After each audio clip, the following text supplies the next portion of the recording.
Hello, everybody. Mark Schaftlein with you, and this is the Schaftlein Report. It's Thursday's edition, and we are audio only today, folks, because we are broadcasting live from Louisville, Kentucky, home of the Kentucky Derby, and from Long Island, New York. Jeffrey, welcome back to the show. It was great to meet you in person last week. Happy to have you back this Thursday. Mark, tell them the truth. The reason why we're sound only is because you saw what I really looked like last week, and you don't want to hurt anybody.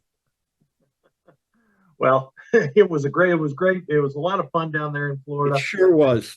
And we'll talk a little bit about that later in the show. But listen, let's sort of get things off the ground here. For today listening only. Federal Reserve yesterday, Jeffrey, as we had talked about the week before, they raised the Fed funds rate by another 25 basis points as expected. Okay. And again, the inflation numbers, while persistently still high, do appear to be getting a little bit better. Jerome Powell in his testimony, still indicated that it was too high. And he was actually asked a question, well, would 3% be acceptable? And he said, no, 2% is where we need to get. Now, Jeffrey, this is continuing the regional bank fallout. Some of those regional bank stocks, PacWest, among others, they're down 30 to 50% today. Jamie Dimon came out and said that when First Republic was acquired by J.P. Morgan, that was the end of the crisis. Wall Street apparently is saying, no, that's not the end of the crisis. Yeah. From what I've heard, they've been selling off bank stocks for a long time, even before the latest crisis, which I don't understand. But people believe that they don't understand anything. At least they've been withdrawing their money, and they don't understand the first $250,000 the government will pay back. And pardon for interrupting, in actuality, people have not been withdrawing their fund. This really hasn't been a result of people withdrawing money. This is a result of lack of confidence. It's sort of like the domino theory. One falls, they all fall. But the banks, particularly a few of them came out there and said, our depositors are not only not falling, our depositors are fine. So obviously it happened early on in some of the earlier failures, but not necessarily the ones they're talking about today. Well, that's kind of what Maria Bartiromo said this morning with her with some people. But I still don't understand. I still think that banks are a secure investment.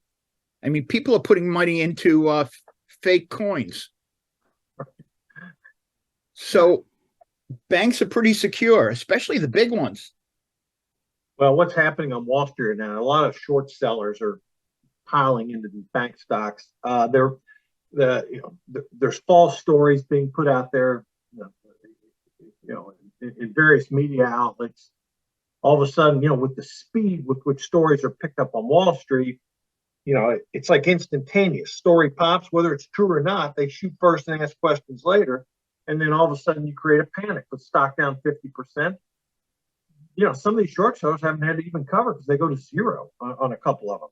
But that's exasperating the problem. But as far as depositors go, for the most part, Jeffrey, you're not seeing ordinary Americans, fleeing their banks. So, a lot of people are trying to quote blame the Fed, but the Fed interest rates are a blunt instrument, but it does take time. And we're starting to see where some of the bodies are buried right now, Jeffrey. But is it going to go up another 25 basis points? I have my doubts. My analysis leads me to believe that at the Fed funds rate where they are right now, which is roughly equal to what the inflation rate is, albeit the inflation rate is coming down, I don't see any more rate hikes, at this point. I think the Fed they've done 10 of them. They've got the Fed funds rate, right now up near 5%. I don't see any more additional interest rates. I didn't think so until what he said yesterday. When he made the speech. He left himself some wiggle room for certain. But again, when you look at, I think they really have to look through the numbers here because goods inflation is coming down significantly, but service inflation is not. So again, they've got some time. They're going to be a June meeting. My guess is they pause at the June meeting. I think there's enough instability just with some of these regional banks, that at this point putting additional pressure on, I don't think serves a purpose. I think you get into a negative feedback loop at this point. So my analysis tells me they will likely stay where they are and stay where they are probably for the rest of the year. I'm not in that camp at all that says the Federal Reserve is going to be cutting rates by the fourth quarter. I don't see that. And Jeffrey, like we were talking about these regional bank stocks, you've got an interesting story on Lidblock about my congresswoman, Lois Frankel. Why don't you share that with our audience? You have some interesting stuff on Lidblock. It all depends whether you believe in coincidences. It just happens that she sold her stock in First Republic Bank just before it collapsed. And she bought stock in Morgan Chase just before they bought what was left of Republic Bank. Now, it could be a coincidence. Sure. If you believe in coincidence, I don't believe in coincidence. And what really surprised me is that she blamed it on her financial advisor. It's kind of like how Nancy Pelosi blamed it on her husband. But what really surprised me is when I looked into it, and this is from the New York Times, which is very pro liberal.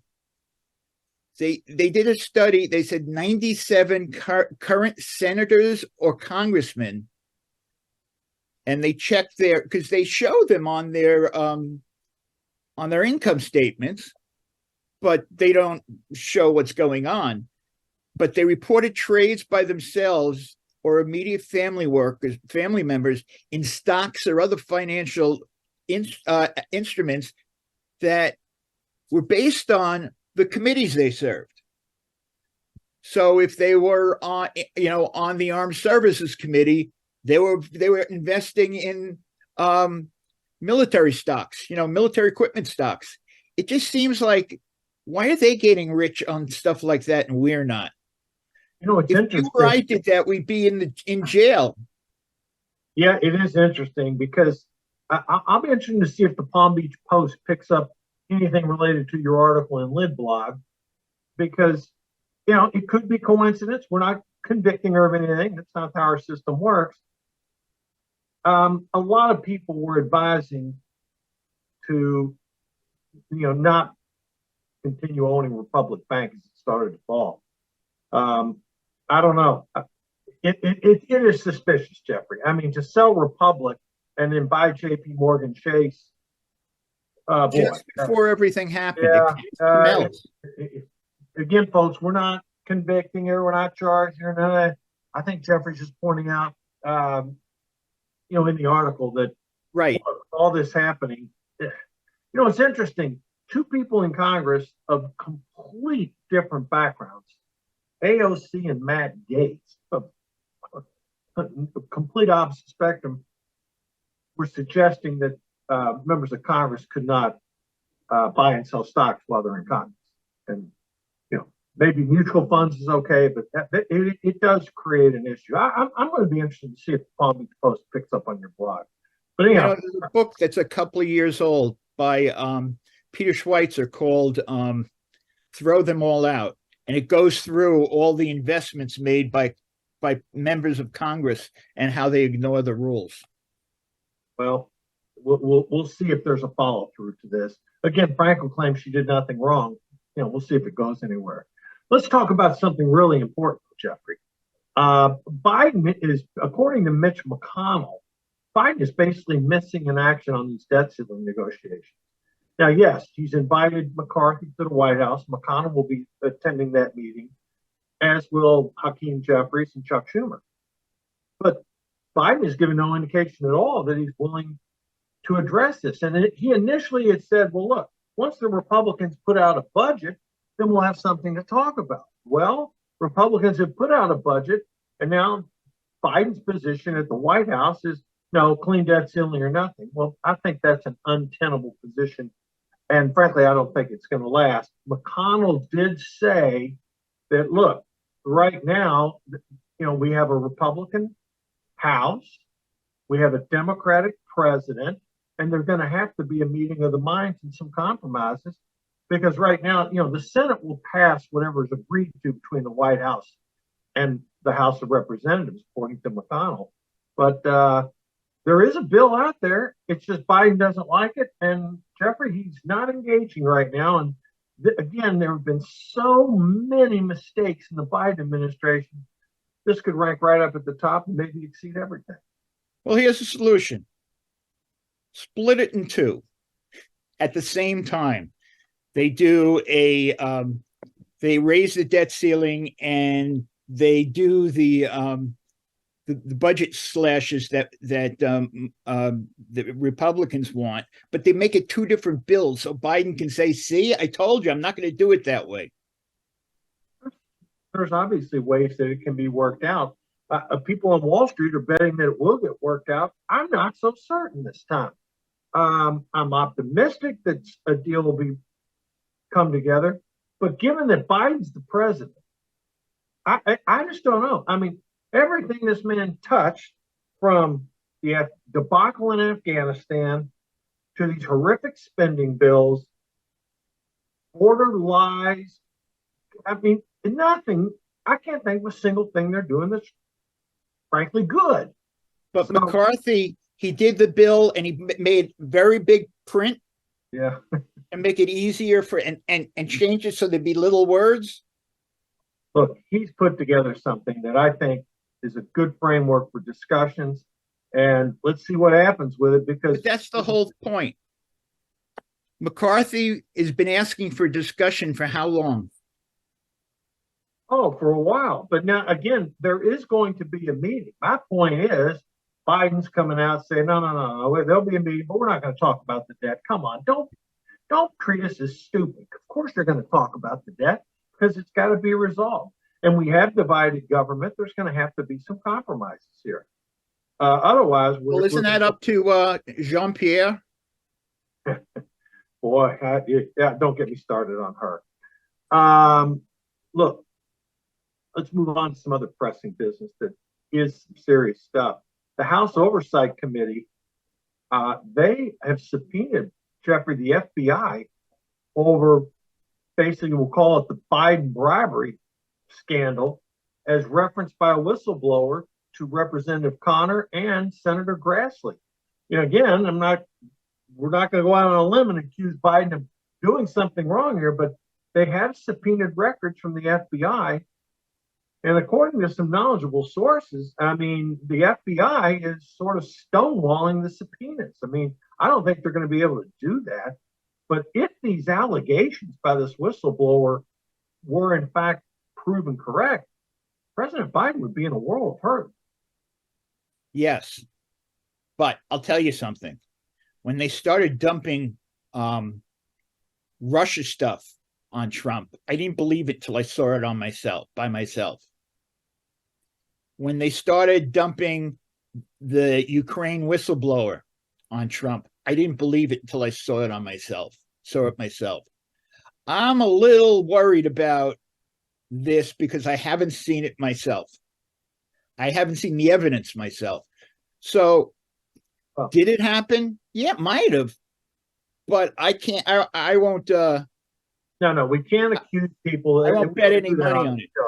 No, we're not conspiracy theories. We don't talk about stuff we don't know about. We avoid that like the plague. But my point is, factually, the House Oversight Committee has subpoenaed the FBI. I mean, that's a fact. They've subpoenaed the FBI to get information as referenced by a whistleblower complaint.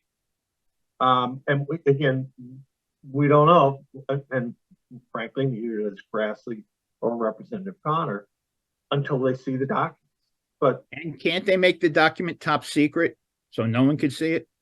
We'll see where it goes. I mean, this is a developing story. Now, the Democrats obviously are coming to Biden's defense saying, there's nothing here. This is Republican witch hunt, blah, blah, blah. Well, that's what we I don't said. know, Jeffrey. Normally we have these whistleblowers and everything they have to go through to even get it to the attention of the oversight committee. Usually where there's some smoke, there's some fire. We're not going there on this case. That we're just not going to make that leap.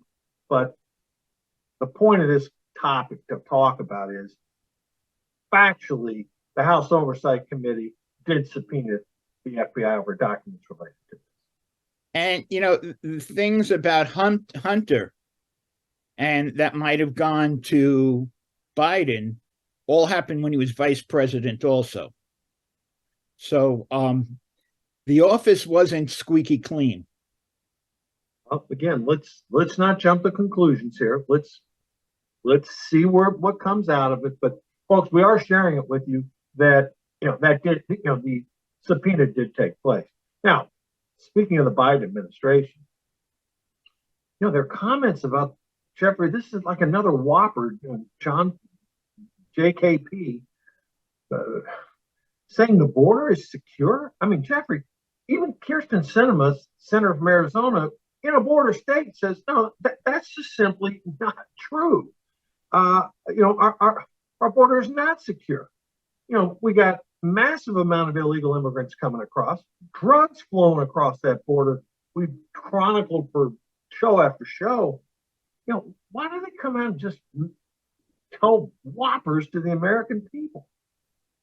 Well, was it earlier in the week she said that illegal immigration was down 90%?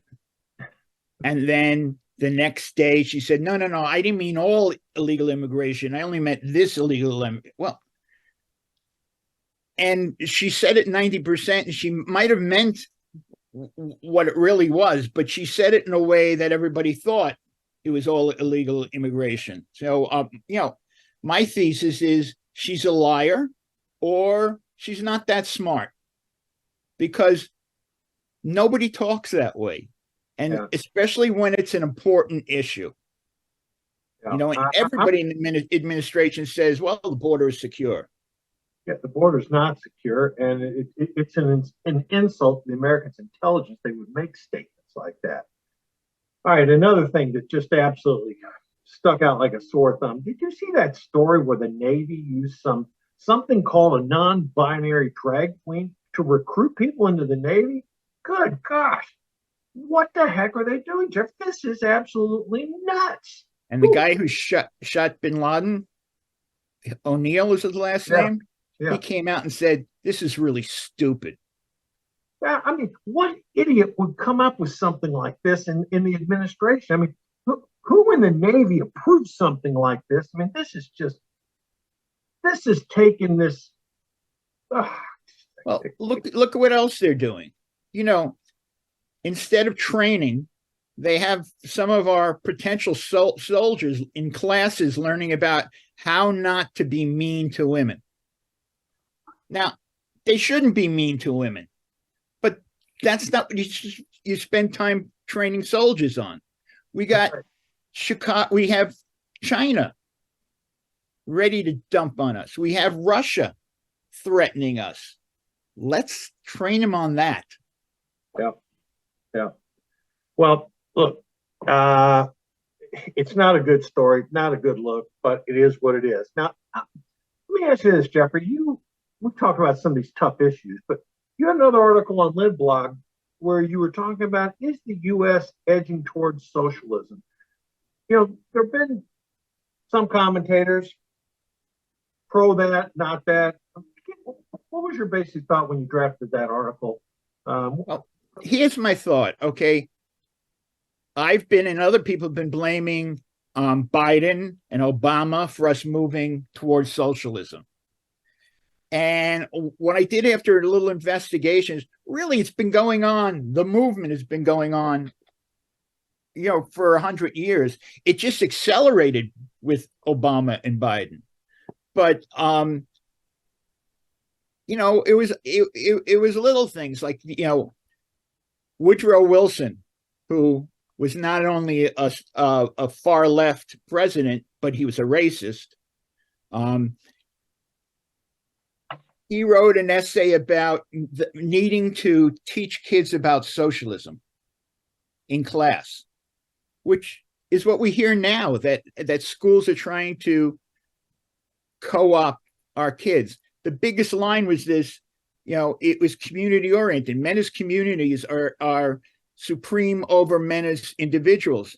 And this country is about individualism, not community. I mean, we get together for communities, but that's only because we start off as individuals. And that's what we've seen happen more and more and more for the last, 100, people say that Nixon was a conservative. No, he wasn't. He was a liberal. He put price controls on. There really hasn't been, there've been two conservative presidents, at least in my time, and that was Reagan and Trump. Am I missing anybody? I think maybe Eisenhower. I think both Bush presidents had a degree of conservatism in them, but they weren't your classic conservatives like Ronald Reagan. And there's parts of Trump Trump governed as a conservative, but there's parts of Trump that weren't necessarily conservative. How can you call a guy like Trump who increased the deficit $7 trillion conservative? I don't know. I mean, it happened, but why did he increase the debt? Well, because taking the money out of government's hands and putting it in the people's hands. Well, in all fairness to Trump, the last year went under the COVID situation. Hell, that was two of them right there. So I give him a little bit of somewhat of a pass. But yeah, no, I think you can make the argument that in some ways, particularly on some of these social issues and the fiscal policies and just the general shift left in this country, the question is, where does it stop? And back in the day of Reagan, where you had the moral majority and, conservatism, and that's, it's a different country now than it was when Ronald Reagan was president, Jeffrey. Well, that's another thing. I mean, I think Reagan is the best president in my lifetime, but I would suggest to anybody to read Hayek. Yeah. His book, The Road to Serfdom, really explains what is happening and what will happen. It's kind of the opposite of 1984, but his is truth. But I keep going back to the same Lincoln quote. He said, America will never be destroyed from the outside. If we falter and lose our freedoms, it's because we did it ourselves. And I get the feeling that that's the direction we're heading in. Mm-hmm. Well, Jeffrey, we hope we don't, but it is a good read. Folks can go to libblog.com and see it there. Jeffrey, I got to close it out with this. I'm here in Kentucky. I've been to many Kentucky derbies. The derby's this weekend. Unfortunately, I'm going to be at a wedding, so I can't attend it. But I do want to. There are a couple horses that I think are looking really good. Obviously, the favorite Forte is going to be.